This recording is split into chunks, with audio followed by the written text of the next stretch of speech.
Gold, trusted gold buyers. మీరు తాకట్టు పెట్టిన బంగారాన్ని విడిపించి ఈ రోజు ఉన్న మార్కెట్ ధరకు కొనబడను.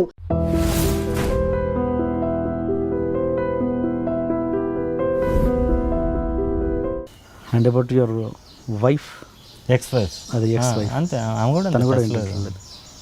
అంటే ఎప్పుడైనా అనిపించిందా తనతో ఉండి ఉంటే ఇంకా బాగుండేది? అస్సలు ఎప్పుడు లేదు. నేను సింగిల్గా ఉండి చాలా హ్యాపీగా ఉన్నాను. నా చూసారు నా లైఫ్ స్టైల్. నా వైఫ్కి కూడా ఎక్కడ కనెక్ట్ అయినంటే, నా ఇల్లు అసలు ఘోరంగా ఉండేది చెన్నైలో ఉన్నప్పుడు. నా ఫ్లాట్ ఒక 1000 సిగరెట్ ప్యాకెట్లు ఉంటాయి, అవన్నీ దాటుకుంటూ రావాలి. అక్కడ కూడా ఇదే ప్రాబ్లం. మేడ్ వస్తే తలుపు కొడితే బెల్ కొడితే నేను డే అంతా పడుకుంటాను, ఆమె వెళ్ళిపోద్ది. సో ఆమె కూడా మంత్లీ 1 day 2 days వర్క్ ఉంటుంది. ఒకసారి నాతో డేట్ చేస్తున్నప్పుడు నా ఇంటికి వచ్చింది అనమాట. నా ఇంటికి వచ్చి కింద కార్ నుంచి కాల్ చేసింది, నేను వచ్చాను పైకి వస్తున్నాను. నేను చెప్పాను మొత్తం గలీజ్గా ఉంటుంది చూసుకో అని చెప్పాను. ఓకే అని చెప్పి వచ్చింది. వచ్చి ఎంటర్ అయినప్పుడు మామూలు క్యాజువల్గా వచ్చేసింది లోపలికి. మా ఫ్రెండ్స్ కూడా నీ ఇంటికి వస్తే ఇక్కడొక అడుగు అక్కడొక అడుగు అక్కడొకటి వేసి రావాలి రాబాయ్ అనేటోళ్ళు. మామూలుగా వచ్చింది. ఏంది మామూలుగా వచ్చినావు, నీకు ఏమి అనిపించలేదా అంటే, చెప్పావు కదా గలీజ్గా ఉంటుంది, గలీజ్గానే ఉంది అన్నది. సో అక్కడనే కనెక్ట్ అయ్యాను. ఓకే, ఈ కంపానియన్షిప్ని నమ్మాను. అంటే నేను లవ్ని నమ్మను. లవ్ అనేది నేను దానికి కూడా ఒక స్టోరీ ఉంది, మీకు కావాలంటే చెప్తాను అది. సో నేను మా కంపానియన్షిప్ బాగుంటుందేమో అనుకున్నాను. ఓకే, నన్నుగా యాక్సెప్ట్ చేసింది అనుకుని అక్కడ నేను ఇంప్రెస్ అవ్వడం జరిగింది. ఏదో స్టోరీ చెప్పండి. నా స్టోరీ, లవ్ స్టోరీ. నేను ఇంటర్మీడియట్లో ఉన్నా. అది ఇప్పుడు ఏదో అన్నారు, కావాలంటే అది చెప్తాను. అదే ఆ స్టోరీ. ఓకే, నా లవ్ స్టోరీ, నా లవ్ పైన నాకున్న అభిప్రాయం గురించి చెప్తాను.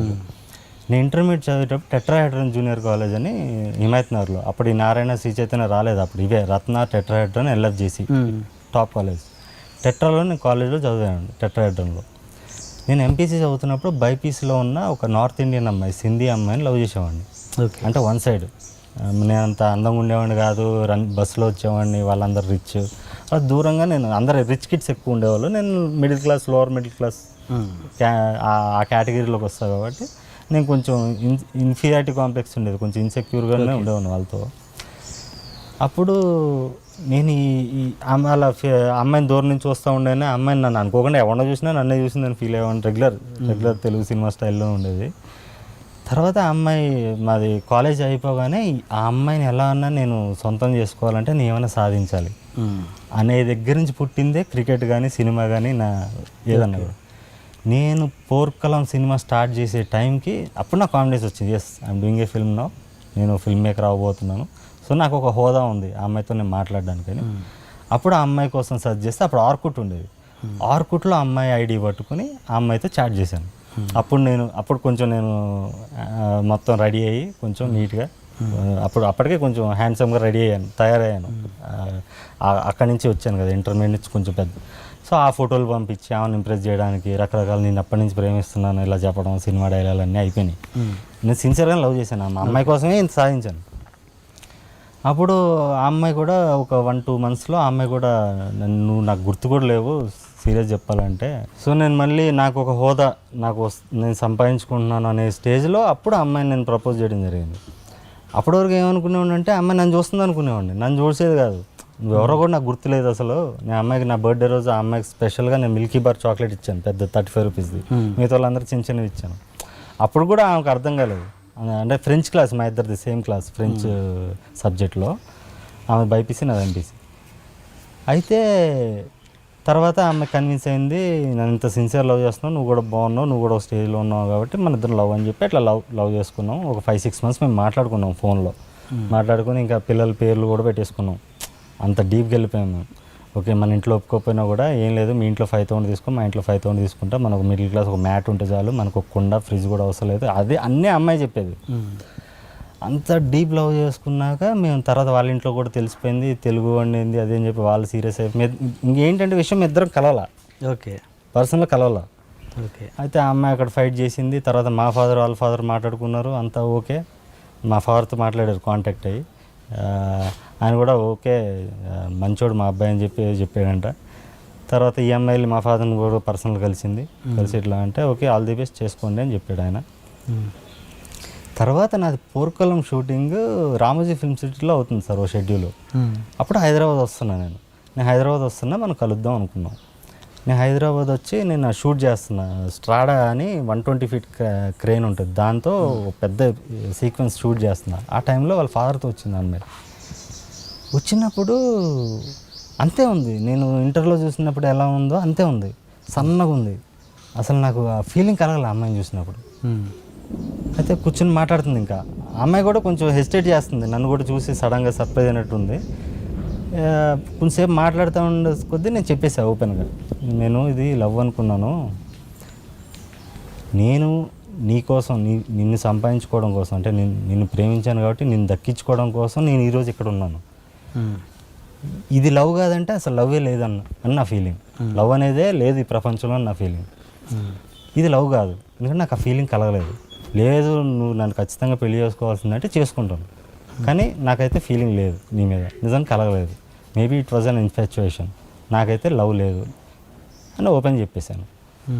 ఆ అమ్మాయి కూడా స్పోర్టివ్గా తీసుకుంది. అది కొంచెం అప్సెట్ అయింది, కానీ ఆ అమ్మాయి కూడా అంది, నేను కూడా నువ్వు ఎక్స్పెక్ట్ చేసినట్టు లేవు, చూస్తే నువ్వు అప్పుడు లా ఉన్నా బాగా, ఇలా ఉన్నావు అని మేబీ ఆ కోపంలో చెప్పుండొచ్చు అని చెప్పి ఆమె కూడా చెప్పేసి వెళ్ళిపోయింది.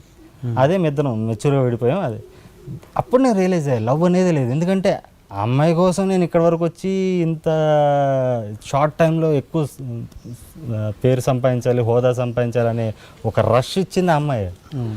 అదే లవ్గా అన్నప్పుడు, అక్కడ కండిషన్ వచ్చినప్పుడు, అన్కండిషనల్ లవ్గా అన్నప్పుడు లవ్ అనేది లేదనిపించింది నాకు.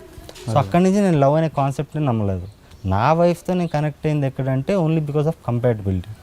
ఆ అమ్మాయి నా ఇల్లుని నాలాగా నన్ను యాక్సెప్ట్ చేసింది.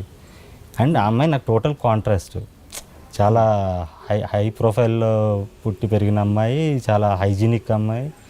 నేను మాసగాడిని ఇట్లా అసలు ఏం పట్టించుకోను. నా ఇంటికి దర్జాగా వచ్చింది, ఎక్కడ కూడా హెసిటేట్ చేయలేదు, ఫేస్లో నాకు ఎక్కడ ఏం కనిపించలేదు. అప్పుడు నేను డిసైడ్ అయ్యాను, ఓకే మ్యారేజ్ చేసుకుంటే అమ్మాయిని చేసుకుందామని. అప్పుడు నేను చేసుకోవాల్సి వచ్చింది. అంటే ఇంట్లో ఉన్నప్పుడు తనతో ఎన్నెళ్ళు కలిసి ఉన్నావు? నేను 5 yearsలో 6 months కూడా కలిసిలేము. సో ఓకే 5 years తనతో ఉన్నావు, 6 months అయినా అట్లీస్ట్ ఉన్నావు. అంటే 15 days bonding 5 years, but 6 months at least తను కలిసావు. ఆ 6 months టైంలో నీ లైఫ్ స్టైల్ ఎలా ఉండేది? ఇలాగే నీట్నెస్ లేకుండానే ఉండేదా లేకపోతే? లేదు, అప్పుడు మారిపోయింది. ఆమె వచ్చాక మొత్తం మారిపోయింది ఈ సిచ్యువేషన్స్. నీట్గా ఉండాలి, ఇవి ఉండాలని నేను ఇలాగే ఉన్నా కదా. సో అవి ఓకే, వాటి కోసం విడిపోయే వరకు వెళ్ళే సీన్ అయితే లేదు. ప్లస్ నాకు పర్సనల్ స్పేస్ కావాలి. నాకు రూమ్ ఉంటుంది, నా ఎయిటింగ్ సూట్ ఉంటుంది, నేను నా ఆలోచనలతో ఆ రూమ్లోనే ఎక్కువ గడుపుతాను. సో ఆమెతో ఎక్కువ టైం స్పెండ్ చేయలేను ఎవ్రీడే. సో అదొక one of the main reasons. ఇంకా చాలా రీజన్స్ ఉంటాయి పర్సనల్, విత్ ఇన్ 4 walls ఉంటాయి. Yeah okay. అంటే ఇప్పుడు సపోజ్ నేనే వచ్చి రేపు పొద్దున వచ్చేసి మళ్ళీ కార్ వేసుకొని వచ్చేసి సరోజ్ నీ ఇల్లు నేనే, నీకెందుకు లేదు, నీ పన్ను చూసుకొని నేనే నీట్గా ఊడుస్తాను, తుడుస్తాను, నీట్గా పెడతాను అంటే ఒప్పుకోవాలి? అసలు నన్ను పగలపూట నేను దొరకను సార్, నేను పడుకుని ఉంటా. సరే ఓకే, రాత్రిపూట వచ్చి చేస్తా, ఒప్పుకుంటా? అసలు నీట్గా నీ ఇల్లు నువ్వు గుర్తుపట్టలేనంత నీట్గా చేస్తాను అంటే నేను టైం ఇవ్వలేను సార్. ఇప్పుడు సర్వెంట్ మేడ్కి కూడా టైం, నీ పన్ను చూసుకోరు సార్. నువ్వు పైన కూర్చొని రాసుకొని నీ ఇల్లు క్లీన్ చేసి నీట్గా పెడతా, ఒప్పుకుంటా? ఒప్పుకోవాలి? అట్లా అంటే నాకు ఆ టైం దొరకదు. అంటే మీరు అనడం అది కామెడీ, నేను చేస్తానడం. నేను నా గురించి నీకు తెలియదు, నేను చేస్తాను. లేదు, అది మీరు ఊరికే అంటున్నారు అనుకుంటున్నా. లేదు, నేను సీరియస్గా అంటున్నాను. ఒప్పుకుంటా? ఒప్పుకో. సరే నేను కాదు సమ్ ఎక్సర్సైజ్ మీరే చేస్తానంటే నేనే క్లీన్ చేసుకుంటా మీ ముందే. సరే నేను కాదు సమ్ ఎక్సర్సైజ్ చేయడం అంటాడు, ఒప్పుకుంటా? ఒప్పుకో నీట్గా. నేను టైం ఇవ్వలేను సార్.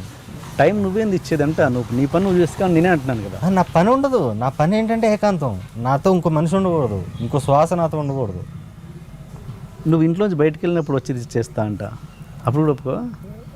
అంటే ఏంటి నీ ప్రాబ్లం ఏంటి నాకు తెలుసు. అప్పుడే నాకేంటంటే ఇల్లు నీట్గా ఉండడమే నీకు ఇష్టం లేదా? ఇల్లు నీట్గా ఉండడం ఇష్టం లేకపోవడం కదా సార్. నేను ఆ టైం ఇవ్వలేను. ఇప్పుడు నా ఇల్లు నీట్ చేయడానికి 1 hour పడుతుంది. అసలు నువ్వు బయటికి వెళ్ళావా ఇక్కడ నుంచి? వెళ్ళను. మొత్తం సంవత్సరం ఇక్కడ ఉంటావు. షూటింగ్ కన్నా వెళ్తావు కదా, రేపు షూటింగ్కి వెళ్తావు. షూటింగ్కి వెళ్తాను. రేపు నుంచి 15 రోజులు బయటికి వెళ్తావు. అవును సార్. నేను వచ్చి నా 15 రోజులు నీకు ఇవ్వు, నేను చేస్తా అంట, ఒప్పుకుంటా? ఒప్పుకో. నేను నాకు ఎవరికి ఇవ్వను. మామూలుగా మీరు అడ్డంగా మాట్లాడకు సార్. నేను ఎవరికి ఇవ్వను. స్మార్ట్ కదా, నేను ఎవరికి ఇవ్వను. నేను నమ్మను. నా హార్డ్ డిస్క్లు ఉంటాయి, నేను ఏ పిచ్చి రాతలు ఉంటాయి. సరే ఓకే, నువ్వు సరదాగా సరోజ్ నేను రిక్వెస్ట్ చేస్తున్నాను, సరోజ్ 1 గంట నా కోసం బయటికి వెళ్ళు. నువ్వు సరదాగా సిగరెట్ తాగుతూ అలా నువ్వు ఆలోచించుకుంటాడు కదా, కథ ఆలోచించుకుంటూ అలా కాలనీ అంతా తిరుగు. 1 గంట అర్ధగంట టైం ఇవ్వని అంటాను, ఇస్తావు? ఇవ్వ. నువ్వు జెన్యూన్ ఆన్సర్ చెప్పు. జెన్యూన్ కాదు, నాకు అర్థం కావట్లేదు. ఇలా ఎవరు నన్ను అడగలా, అలాంటి ఆపర్చునిటీ నాకు రాదు. నేను అడుగుతున్నాను. మీరైతే నేను ఒప్పుకోను. నేను అసిస్టెంట్ పంపిస్తాను. నేను ఒప్పుకోను, మీ అసిస్టెంట్ ఎందుకు, ఆయన ఎందుకు స్ట్రగుల్ అవ్వాలనుకుంటా. అరే అంటే నీ ప్రాబ్లం నీ ఇల్లు నీట్గా ఉండడం నీకు ఇష్టం లేదా, లేకపోతే నువ్వు అలాగే ఉండడం ఇష్టం? నా ఇల్లు నీట్గా అవ్వడానికి వెచ్చించాల్సిన టైం నా దగ్గర లేదు. మళ్ళీ అదే అంటే నువ్వు అసలు వెచ్చించకు, నువ్వు అసలు ఇలాంటి ఆఫర్ నాకు రాలేదు సార్ ఇప్పటివరకు. నేను ఇప్పుడు ఇస్తున్నాను. దానికి చెప్పు, నువ్వు జెన్యున్గా బయటపడు. జెన్యున్గా ఎవరైనా ఎస్ అనే అంటారు సార్, నాకు ఎస్ అనడం మనసు ఒప్పట్లేదు. మీరు అనడం ఏంటి, మీరు రావడం ఏంటి? సరే నువ్వు అన్నట్టు నేను రాను, ఇంకెవరన్నా పంపిస్తాను, మంచి చాలా పిల్లని పంపిస్తాను. నేను మా ప్రమోద్ కూడా మొన్న వచ్చాడు, నా కో ప్రొడ్యూసర్, తను కూడా నీకు అసిస్టెంట్ పెడతాను, ఎంత నీట్ నువ్వు నీ పనిలో ఉండాలి అన్నాడు.